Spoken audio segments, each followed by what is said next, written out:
All right, Andy Hart is connected down at Gillette Stadium. Hart, you've been around the Patriots as long as we have. This was maybe the most bizarre of the Bill Belichick press conferences. What do you make of what we just heard? Well, apparently we're going to see how it goes today. In a walkthrough. Yeah, in a walkthrough. Now, it was bizarre. You're right. It was also bizarre. The smirks and the thanks to some of the questions and the reporters also I'm finding more bizarre lately. I don't know. I've always joked for years some of the stuff he delivers, if he delivered it with a smile, would be taken differently. I don't know if he's like some PR person told him that, and now he's like, it's sort of the no disrespect thing, and then you respect somebody. He finishes it with a smirk, right? He finishes with a smirk and a thanks, like that wipes away the fact that you totally dismissed or ignored or crapped all over the question I just asked. But am I wrong? Because I feel this, and I don't know where I feel this from. After sitting in that room and after the way this has been mismanaged for weeks now, I feel like sometime in the next 24 to 48 hours, we are going to get a Mac is our quarterback, Mac is starting. This is not going to wait until Sunday at 1 before we find out who's starting. Am I crazy to feel that in my gut? Yeah, because it hasn't happened yet. So to me, until it happens, I would be surprised. And by that, do you mean, Adam Schefter says he's starting, or do you mean that Bill Belichick tells somebody that he's starting? Okay, so I think it could come from Bill directly. But my crystal ball is a little hazy right now as I'm starting to formulate this idea because I actually think Bill's tone in recent weeks has been supportive of Mac in ways that his actions and words have not been. And what I mean by all the questions about potentially rotating and platoons and all that were Bill just scoffed at him, just dismissed them, borderline idiocy. And maybe I'm wrong. Maybe that could mean he's actually going in the other direction and taking a step closer. No, we're not actually going to platoon. It's going to be Zappe's job. But I don't see that, and I think it helps the situation to some degree that the bloom is off Zappe. He is not remember? So Troy Aikman, when he said, at 8:15 we didn't have a controversy, but at 9:15 we did. Well, guess what? At 11:15, I think it was gone. He was again. done with it. Yeah, because Zappe Troy was bad. It bailed on him at that point. And I don't actually disagree with him to some degree, the way the whole weird thing played out. But maybe the wheels didn't fall off Zappe, but you saw what Zappe could be at his worst. And that, I think, sucks some of the life out of Zappe fever, Zappe mania, and the idea that you have a legitimate quarterback controversy.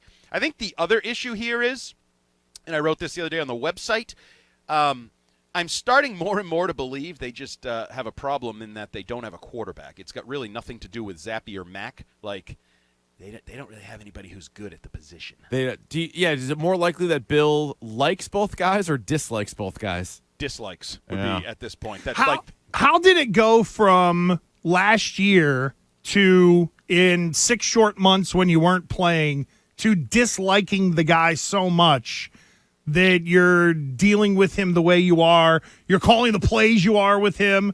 Again, Bailey Zappe, 8-man protection. Mac Jones, here you go, shotgun. Good luck with 5. It doesn't make sense. Because last year I had kid gloves and was treating you like a rookie, and then I had the audacity to think I was going to be able to treat you like a veteran and take the offense to the next level and explore how far we can go together, and realized, oh, crap, when I take the kid gloves off, you're not very good anymore. Now, I may be making too much of that.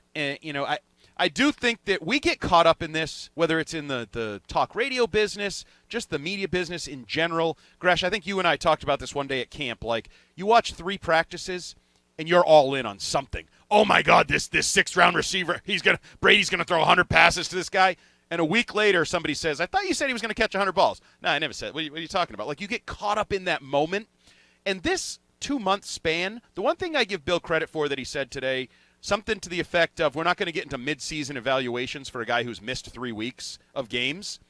Mac has only played 3 games and 3 series in this season, and we are making career-altering decisions based on who he is, what he is, where he can go. That's where I think it probably is a little unfair, and we could look back on it. I know you guys had a caller early, great caller from Alabama when I was driving to the stadium. I thought was a phenomenal caller, by the way. A caller should be in the Hall of Fame. But he mentioned like these guys that, Hurts and Allen that stink at times in their development, and now they're the talk of the town, right? They're potential Super Bowl matchup, those two. Is there a chance we look back at the beginning of 2022 and laugh at it in like 3 years when Mac is well established as this franchise QB here? I mean, maybe. I think they're going to have to get him his A.J. Brown or Steph Diggs or whatever and actually maybe support the guy, maybe name him the starter, maybe that. Also I don't know. take the SkyCam away so it doesn't bat down any passes. Oh, no, ESPN said it missed it by 15 feet. Yeah. What are you talking about? I have eyes. I don't know. Am I supposed like they released this a statement today? 2 days in a row, the NFL released one statement and ESPN released another where they tell me what my eyes saw was not what my eyes saw. I'm just an idiot. There were no autographs. Just move along. Nothing to see here. 11 of 12. That's all you need to know. What are you doing about here? what they're doing up there. I don't actually think it caused the interception. I think it skimmed the wire.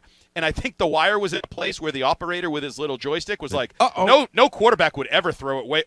Wait, why is that guy throwing such a terrible pass that it might hit my wire? It was a terrible decision and throw either way.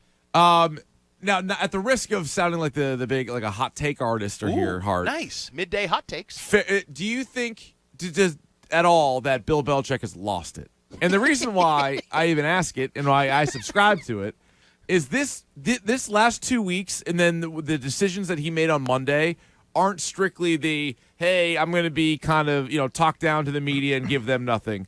No. We're finding out that almost nobody on the team knew what the plan was going to be on Monday. Like the communication in the locker room seems to be at an all-time low, and the way you're handling your first-round pick quarterback is what would get other coaches fired. I'm not suggesting it's going to get him fired by any means. I'm just saying usually when you bungle a first-round pick quarterback, you're not long for the job. Yeah, I think Bill has done things since February or March that get other coaches fired. People that don't have and I include hiring a defensive coordinator for your play caller, hiring those things get laughed at and mocked in other places, and the guy will be out of a job soon.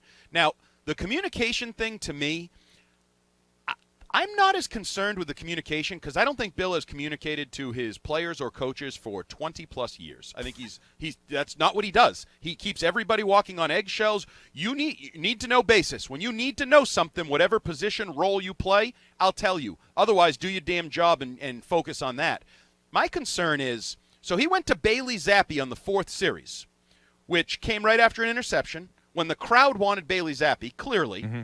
So it feels like he's thinking like a fan, which they always say, if you think like a fan, you'll be sitting with him soon. Right. Yeah. My issue is, how did the players not know that Zappe was going to play? You know what that tells me? How many reps did he get? Not many at all. Nope. He got traditional, low-number backup reps, whether that's, 9 to 1, 12 to 2, something like that. And that concerns me because you're doing a disservice now to Zappe. You're throwing him out there without the reps needed, and I keep going back to, and you'll remember this, Gresh. Keith, you're too young. Thank you.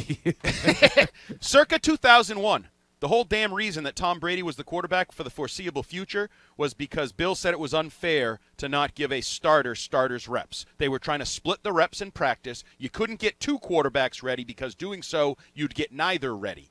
And I feel like, do we not believe that anymore? Because if that's the case, get Mac ready. You gave him, by all accounts, Rappaport, Florio, the bulk of the reps late in the week went to Mac, right? Oh, they should. He's the starter. Oh, we're all on a perfect plan here. He started. He got the reps. That's how and then you pull him after 3 series, after 2, 3 and outs.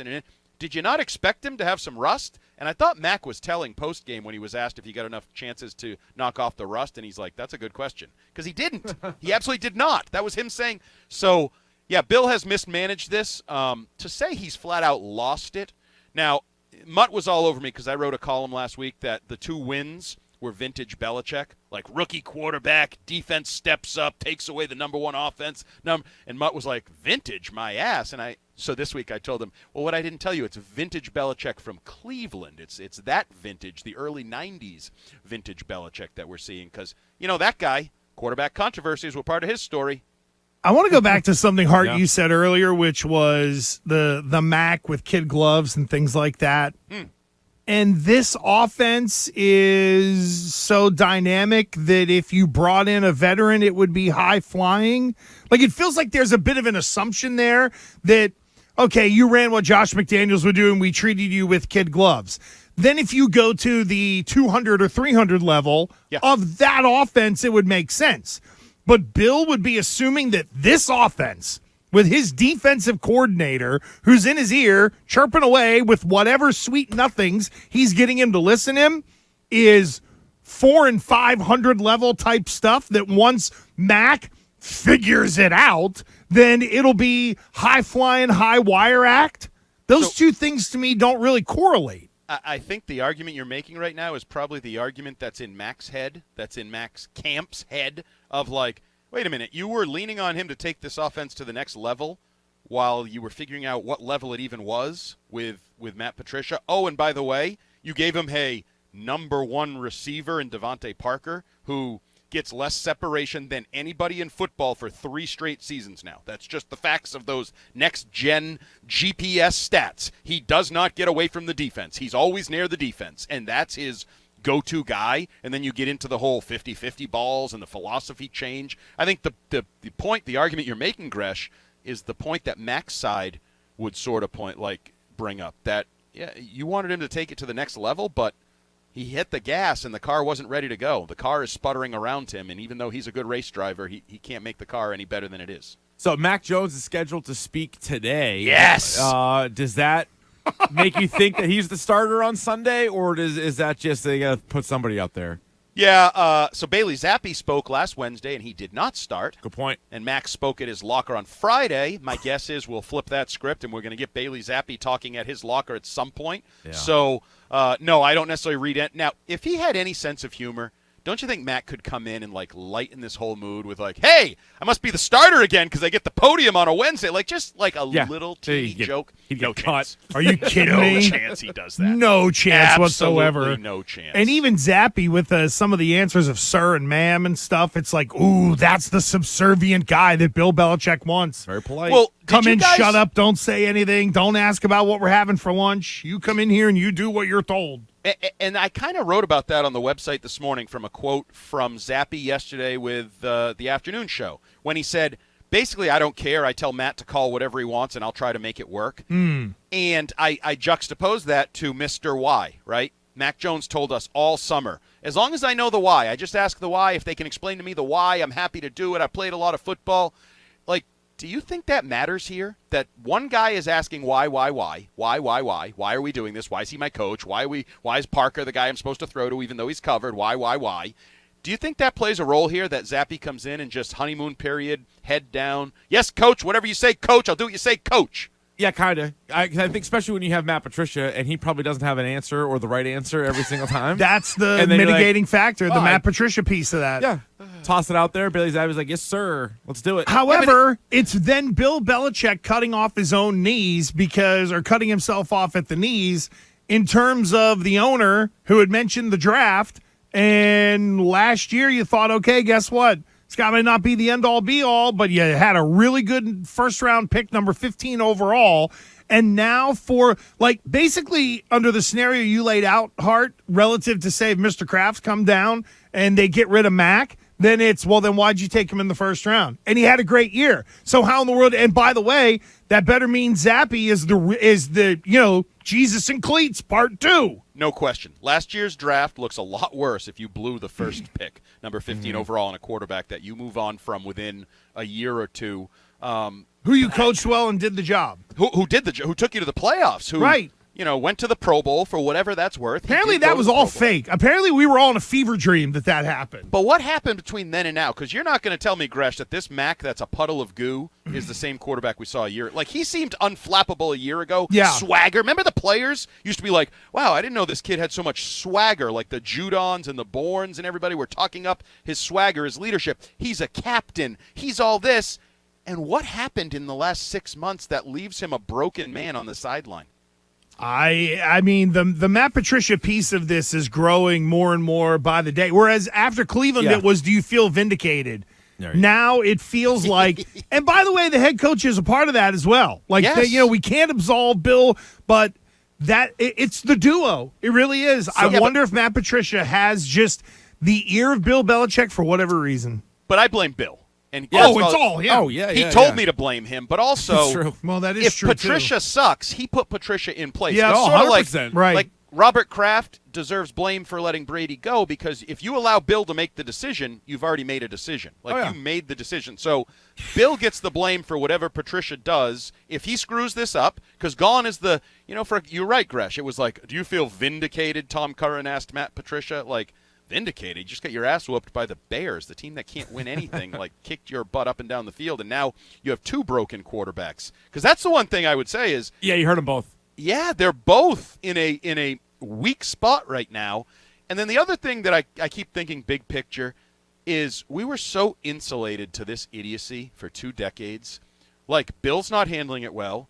We're not handling it well. Nobody knows how to handle this because it was never even a consideration that you had to, break glass in case of emergency. You got to talk to Bills fans and Browns fans and Lions fans. Talk to them about start the switching shirts. quarterbacks. Start where it says Jones, Hoyer, Zappe, Jones, Zappe, Newton, Jones. Yeah, start with Newton. Oh, Newton. Newton's a good one to start Put with. Newton in there too, and that's the reality is we haven't had to do this. And one last thing that I'm really, as we continue to just nitpick how Bill handles this, do you guys remember in 08 when Brady got hurt and Cassel comes in and then they had guys coming in for workouts and Bill literally told them, don't leave the airport, we'll pay your flight back home, we're not working you out, because he wanted to send a message that they were all in on Matt Cassel, that he was their quarterback for that season. They didn't want any confusion, lack of confidence. Where's that guy? Yeah, no, it's gone. Where is that guy that made that decision definitively right then that, nope, we're not working guys out, we're putting everything into Cassel? Because this Bill Belichick over the last 2 weeks is nothing like that. No, it's a great point because we always point to the Cam Newton example. So, the Patriots have had very few bad seasons, right? Very, very few bad seasons. One was the first one with Drew Bledsoe, but that was even whatever. It's 08 where you didn't know which way it was going to go. Now, they ended up being 11-5, but they missed the playoffs. But that's a good point. He backed Matt Cassel. Even in 2020, this season was not going well. Backs Cam Newton. This year, coming off of a playoff appearance. Back nobody. Won't back anybody. Right. No, it's not like he's not backing. Right. He's half-assing it. He's middling it. And so what can they learn today? Real quick. So David Andrews, Kyle Duggar, Christian Barmore not at practice, which is indoors and no equipment on. Yeah, walk through. Just helmets. What can you possibly learn about the quarterback position today? Mac didn't get hurt overnight, Okay. didn't slip and fall on a wet leaf on the sidewalk. Got to be careful out there. You do, and you're not going to learn anything, and that's why Bill couldn't answer those questions, because he didn't have an answer. That's What's he going right. to learn? Like, there is no logical answer in a walkthrough what you're learning from Mac Jones. Also, can we put away the health thing? Is it me or did he look fine? He looked when fine. He was running all over the field. He looked fine. Yep. Kicking that guy in the nuts. Yes, he did. That guy was not fine. It was a graze. Oh, he was fine enough because he picked the ball off not long after. That was a true. great interception. Payback was a you-know-what for him. Andy Hart, thank you, friend. We appreciate you. Good stuff. See ya.